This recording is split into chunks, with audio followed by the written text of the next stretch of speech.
welcome back to my channel. My name is Afe. If you're new here, welcome. Today I have Mike Spivey with me, and he is the founder of Spivey Consulting. He does work with law school admissions and college admissions. He's really well known for how valuable his advice is. He also runs Spivey blog, where he posts motivational articles and podcasts. He's also really accessible on the law school admissions subreddit, which is where I first got my interaction with him, and he is very, very helpful when it comes to advising students in the law school admissions process. So that's why we have him here. He will be talking about what pre-law students should expect when it comes to applying, what 1Ls should be thinking of as they begin their legal education, and what current law students should be looking forward to as they approach the job search and the recession. So without further ado, let's get right into it. But before we do so, do not forget to like, comment, and subscribe.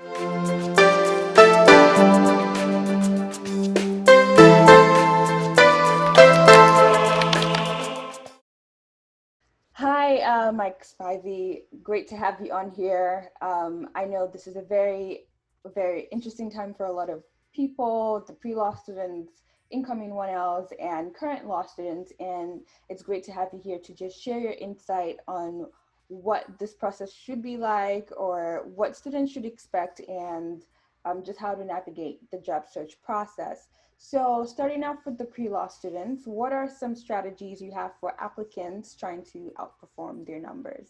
So my advice for students entering the process is this: you couldn't possibly know how many applications and how less differentiated the process is unless you've done admissions for multiple years at the undergrad or law school level. When I started this over 20 years ago, we used to get paper applications, and they would be stacked around our entire departmental suite in these double locked file drawers, right, for confidentiality reasons. All the way around this, if you had stacked them up one on top of the other, the applications to my law school would have been 10, 15 stories high. The problem is when you're applying to law school, you need to differentiate from those 15 stories down to one story. And you mentioned in the intro about, how do you differentiate beyond your numbers? Numbers matter the most, right? A 180 is in the 99.999 percentile. Right. That's objective empirical differentiation. But every year you see people with the same numbers applying to the same schools. Some get admitted. I'm going to try to get the beautiful mountains in the back. Some get admitted, some get waitlisted, and some get denied. So what we've done as a firm is we sort of try to dissect why are these people getting admitted when people with the same background, the same numbers getting waitlisted or denied. They stand out because they tell their own story. They don't try to impress an unknown admissions committee. They're actually writing their personal statements, writing their applications for themselves. I'll give you two examples. We had a client apply to I think she applied to 12 law schools. I remember where I was when I called her and said, okay, applications are off. I think you're going to get 11 wait lists of the 12 because of her numbers. She hit home run after home run, admit after admit. And we went back in and we read her application carefully. And her personal statement was about learning to ride a bicycle as an adult. Yeah. So many people wouldn't. It's a beautiful topic. No one had ever written that before. To all these law school admissions deans who have read 50,000 law school applications, 40,000 of which talk about their summer internship. Think about how cool that is. About she's starting off on a hill in San Francisco, and she has tricycles on her bike, and she's 24 years old, and she's crashing into mailboxes. But then she went into why she was afraid to ride a bike as a child. Another one was about Jazzy the cat. The fact that I can remember the cat's name many years after reading the personal statement, I mean, that applicant, again, was just getting admit after admit after admit, because writing about how her neighbor had the law take her cat away when she was 6 years old and lawyers seem like scary people with long words. But that got her interested in the law. And now she was interning at a law firm, and the people didn't seem so scary and the words weren't so scary. That's really interesting. It stood out. So differentiation, telling your story, is always the key. And for those who have already tried to navigate telling their story, but still somehow end up on the wait list, and we know that the wait list is very brutal. You don't know if you ever get off, or just the uncertainty that just being on the wait list brings. What would you suggest applicants do to get off the wait list? I mean, the wait list is hard because the math of the wait list is not what most applicants suspect it is. I think students suspect that schools are only waitlisting 100 or 200 people, but they're probably waitlisting, if a school gets 5,000 applications, they're probably waitlisting up to 2,000 people. On the flip side, on the positive side, they're also admitting a lot more people off the wait list than applicants expect. Let me explain that. If you're a school and you've admitted someone, that person obviously can only attend one law school. They've probably been admitted to 7, 10, 12 other schools. So one applicant is tending to turn down 7 other schools, 5 other schools. So when you're a law school, you have to admit almost 5 times as many people as you want to get matriculate to your school. So you tend to use the wait list pretty heavily. It's July 8th, I believe. Yes. I think it's a Wednesday. All these days get kind of blurred. They are blended, yeah. What I would say is this: there will be this summer still pretty significant waitlist movement when you look at all law schools in general. Can I say one law school, Yale Law School, are they going to waitlist? Are they going to admit a lot of people off the waitlist? I don't know. Will Harvard keep admitting people off the waitlist? I don't know.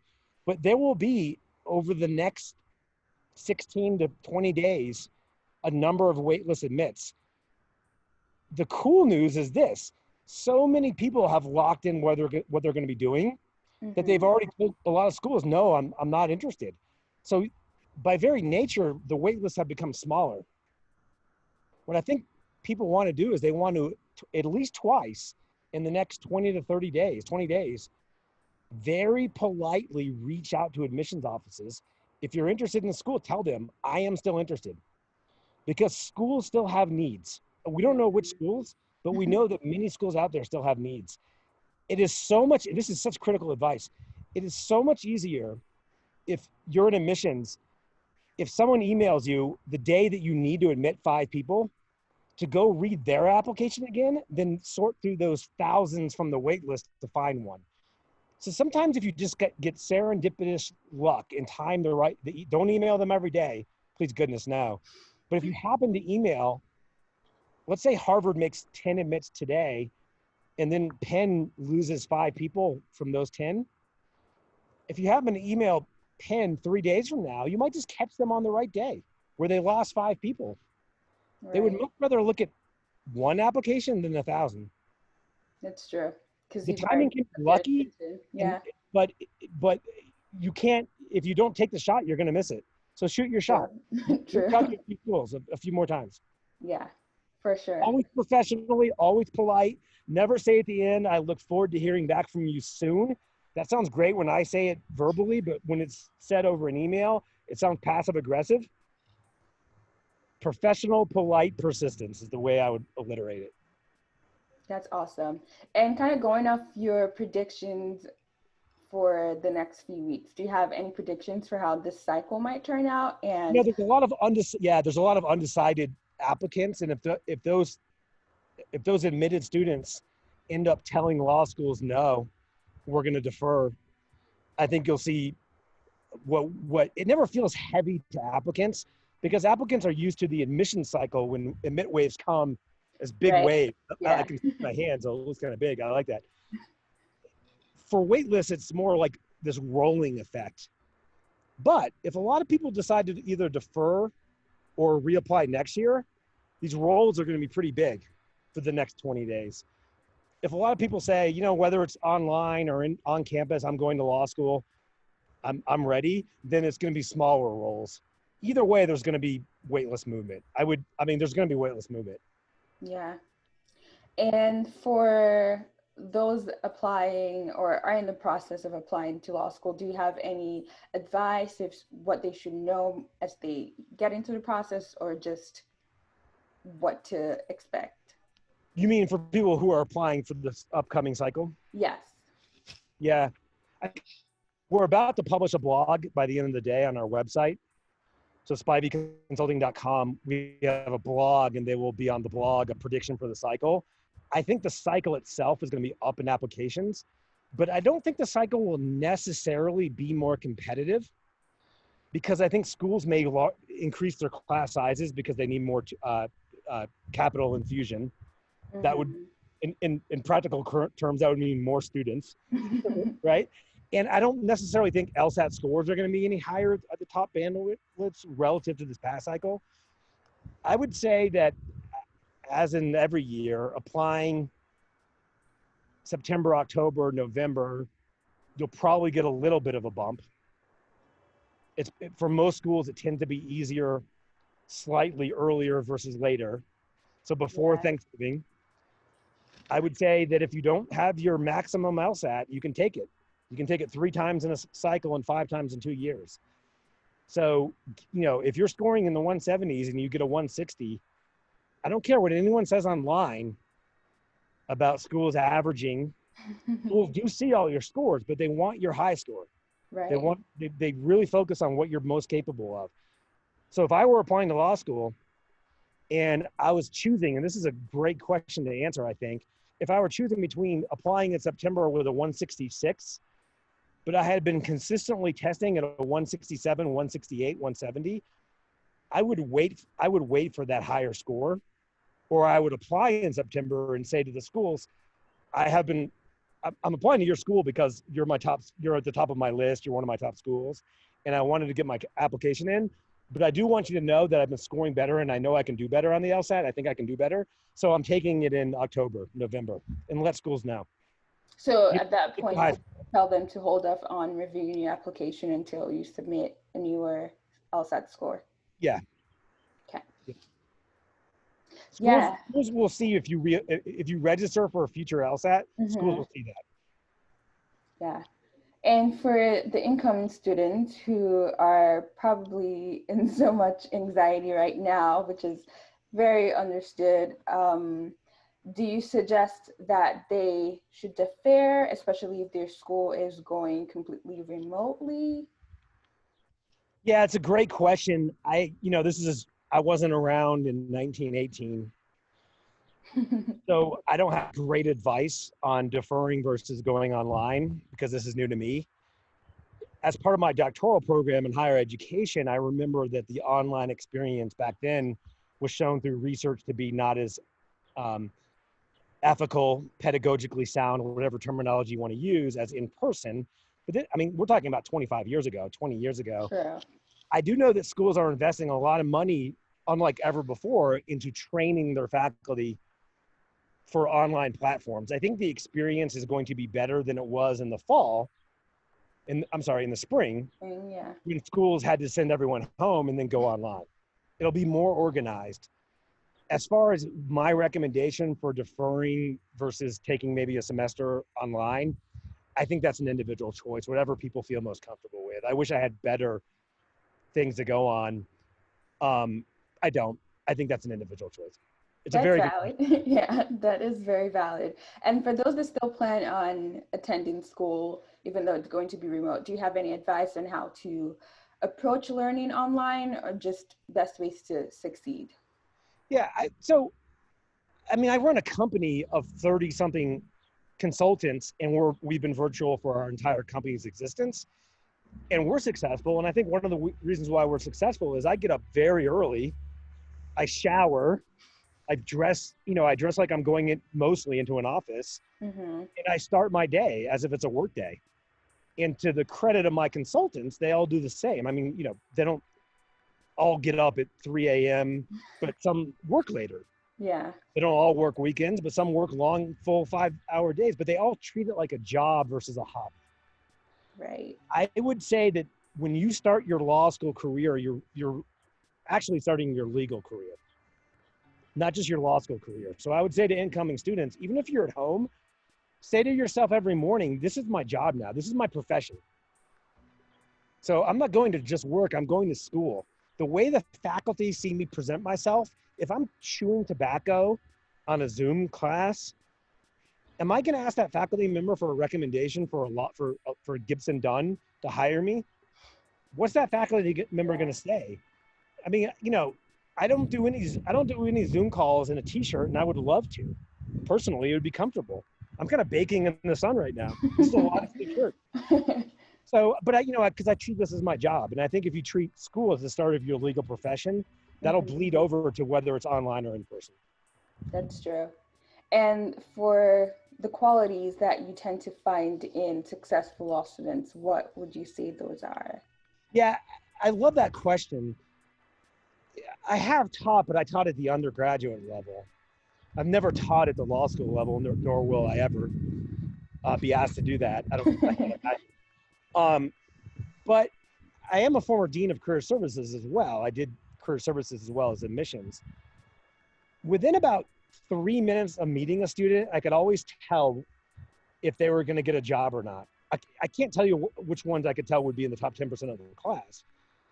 The ones that would always get a job sooner rather than the ones that would get it later were always the ones that seemed to approach the job search process with a sort of almost like a fun, ebullient, very professional, but almost like this is a fun part of my life. The ones that were and this is going to happen, this is going to be a tough next 2 years. True. Lots of students are going to get, understandably so, they're going to hear the word no more than you've ever heard in your life. And if you're used to firing out blind emails to thousands of firms, you're going to get a lot of no answers. In some sense, that's even more, research shows that's even more stressful than no. Mm-hmm. You'd almost rather negative feedback than no feedback. Right, that's true. As that happens, more and more people are going to get more and more anxious and stressed. And the natural human tendency is going to be, for successful law students, all right, I'm going to proactively now send 3 more emails to the same firm. You almost want to do the opposite. You want to do as much points of contact in person. So you want to send an email and say, I will follow up with a phone call in 5 business days. And then when if you get a hiring professional on the phone, even if you're like understandably super stressed out that day, fake it for the 10 minutes they give you. Right. Smile when you're on the phone. Smile when you're on a Zoom. I've had 3 kind of stressful phone calls this morning, but I'm in a good mood. I came outside for a reason. I mean, how beautiful it is. The mountains. Right. And, when people who are applying for jobs are the kind of people you want to be around, the odds of an employer hiring you go up dramatically. Also, kind of similar to my admissions advice, law students need to be themselves. The kind of law student that can smile and make a joke during an interview. I mean, obviously don't force a joke in there, but the kind of person that has the self-confidence and the wherewithal to know when to be serious, but also when to sort of lighten the moment, much more likely is going to get a job offer than the kind of law student who's just like frantically taking notes and just a little bit too amped up. And trust me, I'm an amped up person. So I wish I'd given myself this advice 25 years ago. All the type A people. Yeah, we all populate this profession. Yeah, and when it comes to, I guess, navigating just the job process, given that we're in a recession, do you think that students should be, I guess, reaching out to law firms and places they're interested in working after graduation or in the summer now? Or is it something that, given the pandemic, the career fairs are on halt until the spring, and so things are not really going to work as smoothly as they did in the past? Yeah, that's also a good question. I would say this, as someone who's hired, a large number of people in my career, if someone were to reach out to me now very professionally and very politely, and I didn't have a hiring need, but then I heard from them in January and they said, I know you didn't have a hiring need in July, and you gave me a rough idea that I should reach back out in January. So on my end of the equation, I'm just, trying to reach out when there might be one. I would probably remember that person. Mm-hmm. So I have no qualms about law school students contacting employers, firms, government agencies, nonprofits now. The key is if you do it now, you don't want to every month get more and more anxious and more stressed if you don't hear back. And if they don't respond, it just means they're busy. So never take no response as a no, or it's never personal. It's never personal. Yeah. I get 350 emails a day. It's not possible for me to respond to everyone immediately. So sometimes I'll respond 4 days later, and then I'll get this weird email back that will say, "Oh, I'm so glad you responded. I thought you were mad at me." I don't know you. How can I be mad at you? Right. The reason why I share that is it's the same thing with hiring. If someone doesn't email you back or return your phone call, but you still email them a few months later professionally and act like it was no big deal to them, that's going to impress them. That's good. If you leave a voicemail and you say, "I will call you back in 5 days. I know you're busy, and I promise not to take up more than 5 to 10 minutes of your time," that's going to impress them. If you leave a frantic, anxious voicemail, or even worse, just send 1,000 emails that say, it's a typical cover letter. If my values align with your firm's, I would love to hear back from you. You're probably not going to hear back from them. Mm-hmm. But if you follow that up with a phone call a week later, or just an email, a very professional email 3 months later, not anxious, not nervous, very professional and upbeat, that person might remember that you reached out in August. To answer your question more directly, I have no problem with students reaching out now and then reaching out again at the beginning of 2021. A lot of people are anxious because you don't know what to expect and things are just not going to be the norm anymore. So at least for now. This is what I would say to the people who are anxious. The best way I could put it is this: if you're watching this interview, on your wonderful channel, the more other people, the longer, unfortunately, this recessive economy drags out, the more other people are going to get anxious, and anxiety impacts behavior. It's true. So if you think of other people's behavior being impacted negatively and you're staying at a baseline, that's the best way to differentiate. Yeah, that is very, very true. Thank you so much. Yeah, I hope that was helpful. Yes, this is great. Thank you for your time. Really. Thank you for watching. Don't forget to like, comment, and subscribe. And if you have any videos you want me to record, definitely leave them down in the comments. And I will see you in my next video.